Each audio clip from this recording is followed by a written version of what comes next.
राधे राधे, हरे कृष्णा। मैं हूं आपके साथ प्रियंका तिवारी और स्वागत करती हूं आप सभी का आज के इस नए वीडियो में।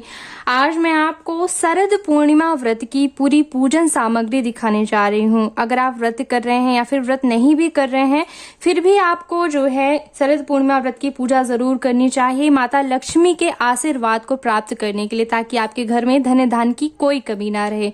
ठीक है, तो जैसा कि मैंने बताया कि शरद पूर्णिमा व्रत में माता लक्ष्मी का पूजन बहुत ज्यादा आवश्यक है, तो जो भी आपके पास मूर्ति हो, फोटो हो, आप जरूर उनको रख लीजिएगा पूजा के लिए। साथ ही साथ भगवान विष्णु का भी पूजन करना चाहिए, ताकि माता लक्ष्मी जो है स्थायी रूप से आपके घर में निवास करें। और शरद पूर्णिमा के दिन जो है भगवान श्री कृष्ण ने रास रचाया था, तो इस दिन अगर आप राधा कृष्ण की पूजा करते हैं, अगर आपके घर में लक्ष्मी के साथ जो है भगवान विष्णु की प्रतिमा नहीं है, तो आप राधा कृष्ण की भी पूजा कर सकते हैं। इन्हीं को आसन देने के लिए जो है एक लकड़ी का पाटा रख लीजिएगा और इसी में बिछाने के लिए जो है आप लाल वस्त्र रख लीजिएगा। ठीक है, और यहाँ पे हमने जैसे व्रत कथा पुस्तक रखी, आपके पास हो तो अच्छी बात है। साथ ही साथ इस व्रत में भगवान चंद्रदेव का पूजन बहुत ज्यादा महत्व रखता है। आप चाहें तो ये पूजा घर के अंदर भी कर सकते हैं, लेकिन अगर अंदर कर रहे हैं तो इस तरह से हम करेंगे ही।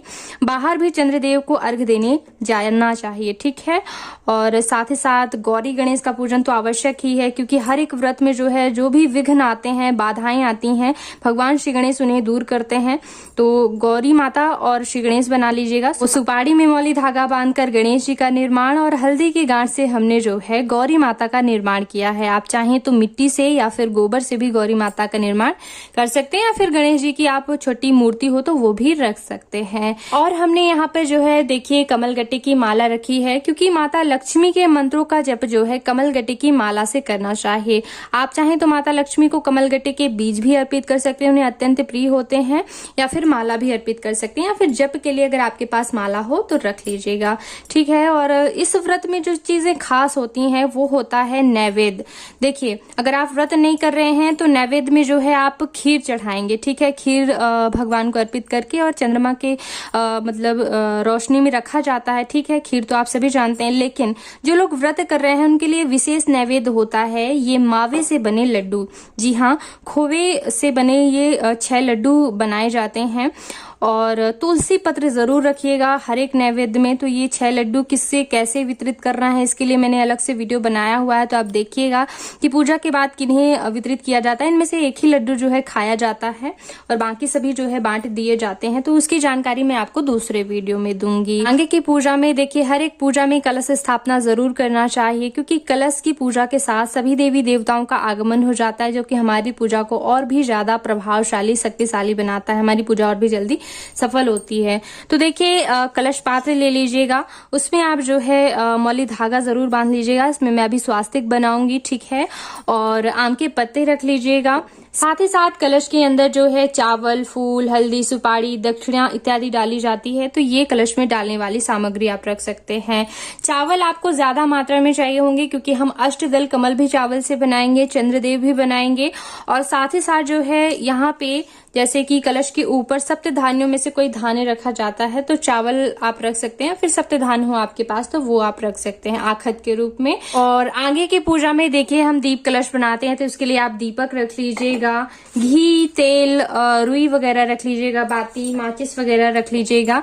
ये सभी जो है आप दीप कलश बनाने के लिए, या फिर आप चाहें तो श्री कलश भी बना सकते हैं, तो इसके लिए जो है आप एक नारियल रख सकते हैं। नारियल आप फलस्वरूप भी चढ़ा सकते हैं, या फिर श्री कलश बनाना चाहें। वैसे तो मैं हर एक पूजा में जो है दीप कलश का निर्माण करती हूँ। आगे मैं आपको कुछ और पूजा की सामग्री दिखाना चाहती हूँ। ये देखिए, जैसे भी हम पूजा शुरू करते हैं तो पूजा में सबसे पहले जो है आचमन करना चाहिए। आचमन और पवित्रीकरण के लिए और पूजा में भी उपयोग में लाया जाता है, तो आप कुशा जरूर रख लीजिएगा, या फिर अगर नहीं है कुशा तो आप फूल से भी पूजा कर सकते हैं। और आचमन करने के लिए जो है आचमनी और ताम्र पात्र रख लीजिएगा।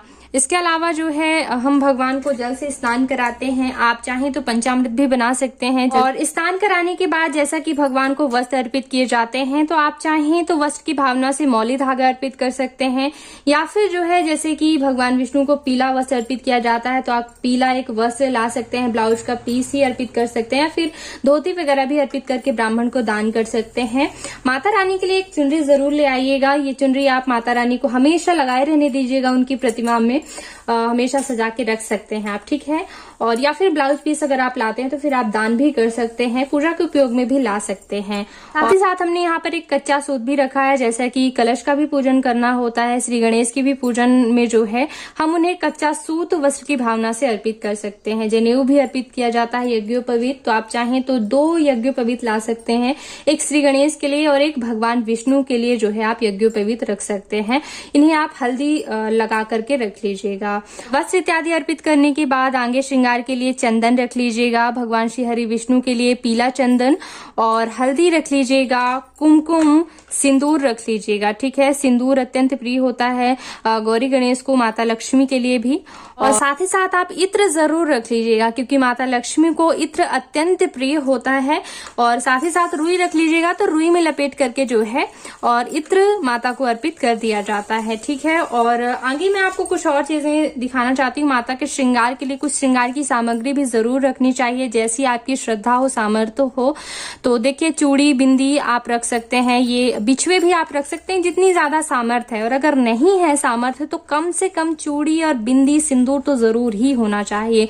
बहुत ज्यादा नहीं है तो 6 चूड़ियां ही चढ़ा दीजिए, या फिर आप इस तरह से श्रृंगार पेटी ला सकते हैं, इसमें हर चीज होती है, बिंदी भी है, यहाँ पे सिंदूर भी है, कंघी भी है, तो ये आप श्रृंगार पेटी माता को अर्पित कर सकते हैं। ठीक है, और यहाँ पे मेहंदी है, इत्र है, दक्षिणा माता को अर्पित करना चाहिए तो वो आप रख सकते हैं।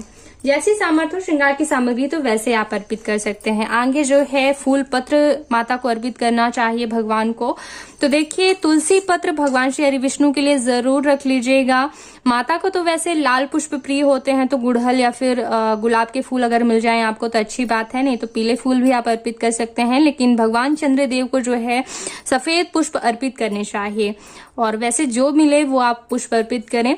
और पत्र यहाँ पर देखिए, पान के पत्ते जरूर रख लीजिएगा, क्योंकि माता लक्ष्मी को भगवान को जो है पान के साथ लौंग, इलायची, सुपारी, हल्दी अर्पित करनी चाहिए। साथ ही साथ आप दक्षिणा रख लीजिएगा, 10-5 जो भी आपके पास हो। आगे की पूजा के लिए धूप बत्ती रख लीजिएगा, दीप करने के लिए दीपक रख लीजिएगा।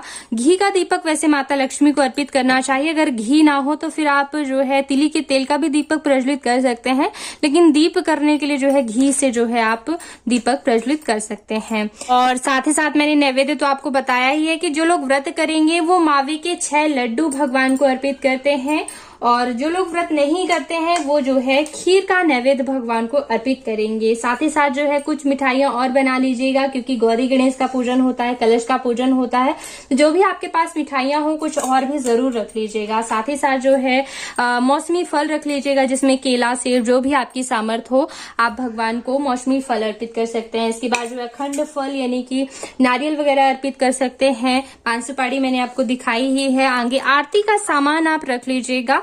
और वैसे हर एक पूजा में मैं आपको हवन जरूर बताती हूँ, क्योंकि हवन से ही कहते हैं कि भगवान आपके द्वारा दी गई आहुति सीधे ग्रहण करते हैं। तो हवन में जो आप खाना चाहते हैं वो भी आप भोग लगा सकते हैं, हवन सामग्री से आप आहुति दे सकते हैं। तो हवन का सामान यानी कि हवन कुंड और उपले वगैरह भी आप जरूर रख सकते हैं। और साथ ही साथ व्रत कथा भी सुननी चाहिए। तो अगर आपके पास व्रत कथा पुस्तक नहीं है तो मैंने अपने चैनल पर शरद पूर्णिमा की व्रत कथा का वीडियो दिया हुआ है, जिसमें मैंने स्क्रीन पे पूजा दिखाई है और कथा सुनाई है। तो उस वीडियो को प्ले करके आप जो है शरद पूर्णिमा की व्रत कथा सुनने का पुण्य प्राप्त कर सकते हैं। और पूजा विधि मैंने अलग वीडियो में करके दिखाई ही है। साथ ही साथ मैंने शरद पूर्णिमा व्रत के नियमों को बताने के लिए अलग से वीडियो बनाया हुआ है, जिसमें मैंने बताया है कि जैसे ये 6 लड्डू होते हैं वो किसको कैसे बांटना है। और तुलसी माता में भी एक अर्पित किया जाता है, तुलसी माता की भी इस व्रत में पूजा की जाती है, लेकिन रात को तुलसी का स्पर्श नहीं करना चाहिए। तो कैसे पूजा करनी है, इन नियमों का अलग से मैंने वीडियो बनाया हुआ है। तो बहुत से वीडियो हैं, एक बार चैनल पे जरूर आइएगा। और इस वीडियो को देखने के लिए बहुत बहुत धन्यवाद। माता लक्ष्मी की कृपा आप सभी पर बनी रहे। ओम नमः शिवाय।